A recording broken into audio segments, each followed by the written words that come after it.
मग देवाला जाऊन का पोरं होत्या? देवाला जाऊन हा मग पोरं होतं का? त्याला लग्न काही करावंच लागत नाही. असं एकच नंबर बोलले बरं का बाबा. म्हणजे पा जगद्गुरु तुकाराम महाराजांचा अभंग आहे, नवसे कन्या पुत्र होती, तो का करावे लागते पती. म्हणजे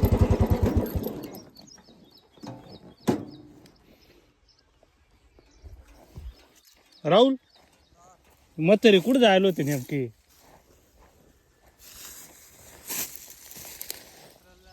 हा जत्राला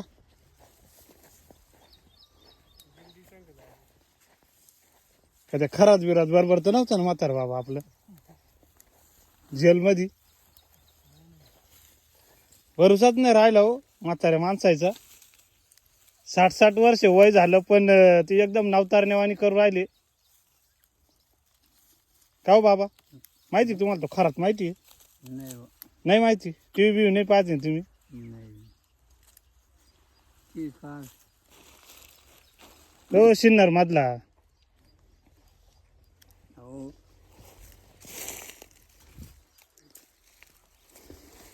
चालायच्या जीवर येतं कुठं पाहिजे खराब पाहत काय. हा चालायच्या जीवर येत.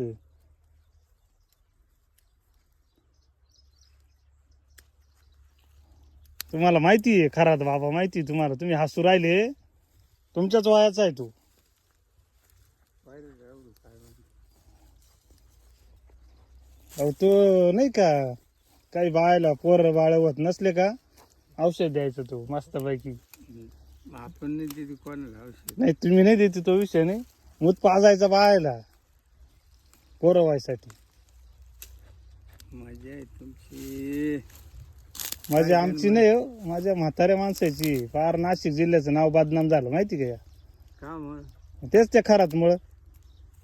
कान तू पाय रे. काय कांतू बाबाई नव्हती इकडे एवढे दिवस आणि काय हे रान. का हो मंत्र बिंत्र नाही आहेत का तुम्हाला एखादा रानवर जायला फास्ट? नाही नाही मंत्र काचे हं? पांडुरंगाच्या हाती समजा आपलं. म्हणायचं एखादा काहीतरी टाकप्यान दिवशी असं. नाही नाही बोधू मंत्र नाही हो. बंधूच गेलं सगळी म्हातारे आहे ना साध्या आहे ना, हा बंधुगिरी चालू करेल.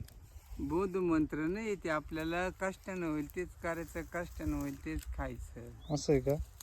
काहीतरी मंत्र पाहिजे हो तुमच्याकडं. मंत्र मारून पोर व्हायसाठी बाबा का जात्या बाया.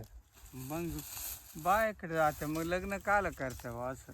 असं एकच नंबर बोलले बर का बाबा. म्हणजे पा जगद्गुरु तुकाराम महाराज सुद्धा आपल्याला सांगून गेले का नवसे कन्या पुत्र होती, तो का करणे लागते पती. म्हणजे इतका वैज्ञानिक दृष्टिकोन आहे. पण आत्ताच्या शिक्षण घेतलेल्या आणि उच्च शिक्षित बायांना हा अभंग 100% लागू पडतो. आमच्या नाशिकमधल्या तरी का जगद्गुरु तुकाराम महाराजांनी सांगितले, नवसे कन्या पुत्र होती, तो का करणे लागे पती. मग तुम्हाला जर असे नवसनं अशी भोंदूगिरी करून आणि देवाय का जाऊन जर मुलं बाळ झाले असते ना, तर मग नवरा करायची गरजच काय, असा याचा अर्थ आहे. पहा बरोबर आहे का नाही? बरोबर. बाबानं म्हणजे एकच नंबर आपल्याला सांगून दिलं. बाबा सुद्धा आमची अडणी बरं का. बाबाला मी तेच म्हणत होतो वर जायसाठी ना काही आहे का बा एखादा मंत्र बिंत्र काही. मंत्र काय नाही. जगद्गुरु तुकाराम महाराजांचा अजून एक अभंग आहे बरं का, गोहो यावा गावा ऐसे नवस करी आवा बरं का. म्हणजे ना एखादीचा नवरा गावाला गेला ना, हा मग ती नवस करती का मा नवरा सुखरूप घरी येऊ दे. म्हणजे असं नवस करून आहे ना, त्या कोणत्याच माणसाला हाती काहीच पदरात पडत नाही असं त्याचा अर्थ आहे बरं का. मग जगद्गुरु तुकाराम महाराज शेवट आपल्याला परत काय सांगायचं माहिती का, ईश्वराची सेवा करायची असेल ना, फक्त नामस्मरण केलं पाहिजे. म्हणजे तुकाराम महाराज काय म्हणतात माहिती का, तुका म्हणे जपा त्रिअक्षरी मंत्र स्वापा. म्हणजे विठ्ठल विठ्ठल हा नामस्मरण हाच मंत्र आपण जपला पाहिजे आणि अशा बंधुगिरी बाबा इकडं गेलं नाही पाहिजे असं त्याचा अर्थ आहे. बरोबर आहे की नाही बाबा? मग अहो असं बोंधून बरं त्याच्यामध्ये एवढं करू नये. बोंधू बाबाकडे जाऊन कोणतं बोंधू बाबानं कोणता देव खाली आणला? बरोबर हा बरोबर.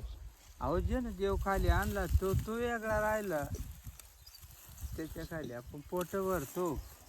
अहो येईन देव बदनाम केले. देव लोकांची श्रद्धा उलट आहे ना, येईन अंधश्रद्धा करून ठेवली.